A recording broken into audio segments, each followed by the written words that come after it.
اگر تم میں سے کسی کو یہ شوق ہو کہ وہ جنتی شخص کو دیکھے تو ابھی وہ مسجد کے دروازے پہ نظر رکھے، جو پہلا شخص مسجد میں داخل ہوگا وہ جنتی ہوگا۔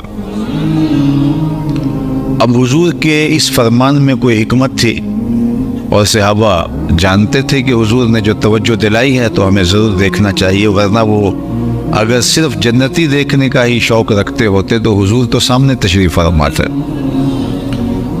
تو کہتے ہیں ہم نے دیکھا تو ایک بوڑھا شخص تشریف لایا۔ بیٹا رہنے دے اس کو، جزاک اللہ، توجہ بٹ رہی ہے، میں آپ کی مکمل توجہ اور انہماک کا طالب ہوں۔ تو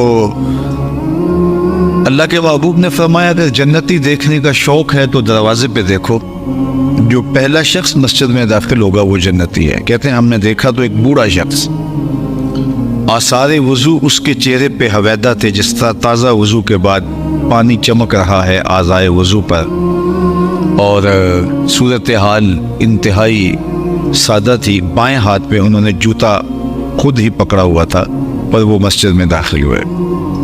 خیر بیٹھ گئے، وقت گزر گیا، دوسرا دن آیا تو اللہ کے محبوب نے پھر ارشاد فرمایا صحابہ اگر جنتی دیکھنے کا شوق ہے تو دروازے پہ نگاہیں رکھو، جو شخص مسجد میں داخل ہوگا وہ جنتی ہوگا۔ تو کہتے ہیں ہم نے پھر دوبارہ دیکھا تو کل والے بزرگ پھر دوبارہ تشریف لائے، اور حالت بھی وہی تھی کہ بائیں ہاتھ میں جوتا پکڑا تھا اور آثار وضو چہرے پہ نمایاں تھے۔ تیسرا دن آیا تو پھر یہی ارشاد فرمایا جنتی دیکھنا ہو تو دروازے پہ نگاہ رکھو۔ دیکھا تو وہی بزرگ اسی حالت میں اسی طرح جوتا پکڑا ہوا مسجد میں داخل ہوئے۔ 3 دن گزر گئے یہ فرماتے ہوئے اللہ کے محبوب۔ جب تیسرا دن گزرا اور حضور علیہ السلام نے فرمایا تو صحابہ کہتے ہیں کہ وہ آ کے بیٹھ گیا۔ حضرت عبداللہ بن عمر رضی اللہ تعالیٰ عنہ فرماتے ہیں کہ میں مجلس کے اختتام پہ جب لوگ واپس گھروں کو پلٹنے لگے تو یہ بزرگ بھی جانے لگے، تو میں ان کے پیچھے چل پڑا اور ان کے ساتھ ان کے دروازے تک پہنچ گیا۔ تو انہوں نے مجھے کہا کہ خیر ہے؟ میں نے کہا کہ میری والد صاحب سے کوئی شکر رنجی سی ہو گئی ہے، مجھے 3 دن کے لیے آپ اپنا مہمان رکھ لیں گے، میں آپ کے ساتھ رہنا چاہتا ہوں۔ تو انہوں نے کہا ہاں بسم اللہ آ جاؤ۔ کہتے ہیں کہ مجھے یہ شوق تھا کہ میں دیکھوں کہ یہ عمل کون سا کرتا ہے، کہ اللہ کے محبوب نے فرمایا ہے کہ جنتی دیکھنا ہے تو دروازے پہ دیکھو، اور تینوں دن یہی دکھائی دیتا رہا تو کوئی بات تو ہوگی۔ تو انہوں نے کہا بسم اللہ آئیے۔ انہوں نے مجھے رات کو بستر بچھا دیا اور میں بظاہر لیٹ گیا، اور تاثر یہ دیا کہ میں سو رہا ہوں، لیکن میں سویا نہیں تھا، میں اس ٹو میں تھا کہ دیکھوں کہ یہ رات کو اٹھ کے اعمال کیا کرتے ہیں، نوافل کیسے بڑھتے ہیں، دیگر اوراد و وظائف اور اشغال کا کیا معمول ہے۔ کہتے ہیں کہ ساری رات گزر گئی، انہوں نے کوئی خاص عمل نہیں کیا الا یہ کہ جب وہ کروٹ بدلتے تھے تو اللہ کا نام لیتے تھے، اس کے علاوہ میں نے کوئی ان کا خاص عمل نہیں دیکھا۔ اب میں تو اس ٹو میں تھا، میں نے سوچا میری وجہ سے آج انہوں نے اپنے معمولات تبدیل کر لیے ہوں گے، چلو کل صحیح۔ اگلا دن بھی سارا گزرا اور میں دن کے معمولات بھی دیکھتا رہا، پھر رات ہوئی، پھر میں یوں لیٹ گیا کہ تاثر دیا کہ میں سو رہا ہوں لیکن میں جاگ رہا تھا، اور وہ بھی ساری رات سوئے رہے۔ تیسری رات بھی یوں گزر گئی اور دن بھی ایسے ہی گزرے۔ جب 3 دن اور 3 راتیں گزر گئیں تو تیسری رات گزرنے کے بعد میں نے بزرگوں سے کہا کہ والد صاحب سے کوئی ناراضگی والا معاملہ تو نہیں تھا، میں نے آپ کی صحبت میں رہنا چاہا تھا اور 3 دن میں نے آپ کے پاس گزارے، اور میری ایک لالچ تھی، اور وہ یہ کہ اللہ کے محبوب علیہ السلام نے فرمایا تھا جنتی دیکھنا ہے تو دروازے پہ دیکھو، اور میں دیکھتا رہا 3 دن تک آپ بھی تشریف لاتے رہے، تو کوئی بات ہوگی، کوئی عمل ہوگا، تو اس کی ٹو میں، اس کے تتبع میں آپ کی صحبت میں 3 دن یہاں آپ کے پاس رہا ہوں، لیکن مجھے تو کوئی ایک چیز بھی نظر نہیں آئی جو الگ سے ہو، جو باقی لوگ اعمال کرتے ہیں آپ نے بھی وہی کیے۔ تو یا تو آپ نے وہ اعمال مجھ سے چھپا لیے ہیں، تو یا پھر میری سمجھ میں نہیں آئی کہ یہ ماجرا کیا ہے کہ اتنا بڑا اعزاز آپ کے نام کیا گیا لیکن آپ کے معمول تو ہمارے جیسے ہی۔ تو وہ بزرگ فرمانے لگے کہ عبداللہ بن عمر، تم نے 3 دن محنت کی، اس غور و تفحص میں رہے، اس ٹو میں رہے، اور تم جو ہے وہ مجھے جانچتے رہے اور میرے اعمال دیکھنے کی کوشش میں لگے رہے، اور اگر تم اور دن بھی کچھ گزارتے تو پھر بھی تمہیں کوئی اور چیز نہ ملتی جس طرح 3 دنوں میں نہیں ملی۔ لیکن دوسری بات یہ ہے کہ میں نے تم سے کوئی چیز چھپائی بھی نہیں ہے، میرے معمول بھی یہی ہے، اس سے ہٹ کے کوئی چیز ہے بھی نہیں۔ لیکن ایک چیز ہے جو تم دیکھ نہیں سکے، اور بھی رہو تو نہیں دیکھ پاؤ گے، لیکن تم نے 3 دن محنت کی ہے، میں تمہیں خود بتا دیتا ہوں۔ تو کہتے ہیں یہی میرا مقصود تھا، میں ہمہ تنگوش ہو گیا۔ تو وہ بزرگ مجھے فرمانے لگے کہ اے عبداللہ بن عمر، یہ جو میرا سینہ ہے نا، اس میں کسی مومن کا بغض نہیں ہے، یہ ہے وہ میرا عمل جس کی وجہ سے یہ اتنا بڑا اعزاز میرا مقسوم کہہ رہا۔ تو جب تک ہم اپنے اندر کو ستھرا نہیں کرتے، باہر جتنا مرضی مل مل کے دھو لیں، ہماری ساری توجہ ظاہر کی پاکیزگی کی طرف ہے۔ ہمارا اسلام، ہمارا دین، ہمارے آقا و مولا ظاہر کی پاکیزگی کا بھی ہمیں حکم دیتے ہیں، اور دن میں کم از کم 5 مرتبہ تو ہم وضو کرتے ہیں، لیکن اس سے کہیں بڑھ کر تاکیدات ہمارے اندر کی ستھرائی کی ہمیں دی گئی ہے۔ ہمارا زور سارا پیکنگ پہ ہے، اور جو اندر ہے اس پر ہماری توجہ نہیں۔ میاں صاحب نے کہا تھا نا، شیشے اتے کٹا جمیا کندھا چاڑی جاندے، شیشے اتے کٹا جمیا کندھا چاڑی جاندے، جلداں نوے سانپ کے رکھ دے ورکے پھاڑی جاندے۔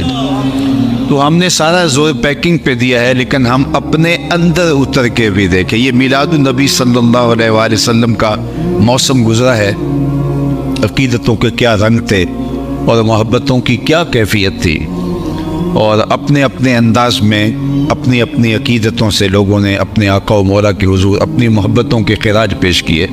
لیکن میں نے اپنے دوستوں سے جگہ جگہ یہ بھی کہا، میں نے کہا کہ ضرور جھنڈیاں لگائیے، جو یہ سمجھتا ہے کہ یہ نہیں لگانی چاہیے وہ لطافت کے نور سے ہی معروم ہے۔ آج لوگ پوچھتے ہیں یہ میلاد کر رہے ہو کہاں لکھا ہے، تو میں کہا کرتا ہوں کیا اس کے لیے بھی دلیل کی ضرورت ہوگی؟ کبھی ایسا ہوا ہے کہ پھول کھلے ہوں اور جو ہے وہ بلبل رقصے بسمل کے تماشے کر رہی ہو تو کوئی پوچھے کہ یہ کہاں لکھا ہے؟ یہ کبھی ہوا ہے کہ پروانہ دلیلیں مانگ رہا ہو کہ جو شمع کے اوپر جلنے کی دلیل کیا ہے؟ محبت خود راہیں تلاش کرتی ہے، خود راستے بناتی ہے۔ پانی ہڑا نو لوڑ کی راہ بنا دی، پہنچے آپ دریا سرکار یارا۔ جو تھوڑا سا پانی ہو اس کے لیے آپ کو راستے بنانے پڑتے ہیں، کہیں جذب بھی نہ ہو جائے، دائیں بائیں بہہ نہ جائے۔ لیکن جب سیلاب کی شکل میں پانی آتا ہے تو اپنی راہیں خود بناتا ہے۔ تو محبت جب فراواں ہوتی ہے تو پھر محبوب کو راضی کرنے کی راہیں خود تراشتی ہے۔ اور لیکن میں نے یہ جگہ جگہ کہا کہ یہ جھنڈیاں ضرور لگاؤ، یہ تمہارے ذوق کا، تمہاری محبت کا، حضور سے تعلق کی خاطر کا ایک اظہار ہے، لیکن یہ جھنڈیاں صرف دیواروں پہ ہی چپک کے نہ رہ جائیں، کوئی جھنڈی لے کے دن کی ایک ایک پرت پہ بھی لگاؤ۔ اور یہ جو چراغاں ہے یہ صرف بنیروں پہ ہی نہ ہو، دل کی گلیوں میں بھی بہت اندھیرا ہے، کوئی دیا لے کے یہاں بھی آؤ۔ یہ جو گلیاں صاف کر رہے ہو، یہاں سے جلوس گزرے گا اور گلیوں کی گندگی صاف کر رہے ہو، میں نے کہا یہ بہت اچھا نیک صالح عمل ہے، لیکن کوئی جھاڑو لے کے دل کی گلیوں میں بھی اترو، یہاں بھی حسد، حقد، بغض، کینے اور نفرتوں کے ڈھیر لگے ہوئے ہیں، تو ادھر بھی جھاڑو لے کے آؤ، اندر بھی ستھرا ہو باہر بھی ستھرا ہو۔ اور پھر جب اندر بھی ستھرا ہوگا آپ کی نظر جھکے گی، مدینے کی گلی سامنے دکھائی دے گی۔ اس لیے اپنے ظاہر کو ضرور سنواریے گا، لیکن اس سے بڑھ کر اپنے باطن کی ستھرائی کا، پاکیزگی کا، عفت کا، پاک دامنی کا خیال رکھیے گا۔ اس لیے ہمیں جو اعمال ظاہر کرنے کا کہا گیا ہے، یا ہماری محبت، کچھ راستے ہماری محبت نکالتی ہے۔ اس کی میں ایک مثال آپ کے سامنے رکھتا ہوں کہ اللہ کے محبوب صلی اللہ علیہ وآلہ وسلم ایک دن وضو کرنے بیٹھے تو صحابہ وضو کے پانی کو زمین پر نہیں گرنے دے رہے۔ اللہ اکبر، یہ ان کی محبت تھی، اور یہ صرف اسی موقع پہ نہیں ہوا، صلح حدیبیہ کے موقع پہ بھی ہوا۔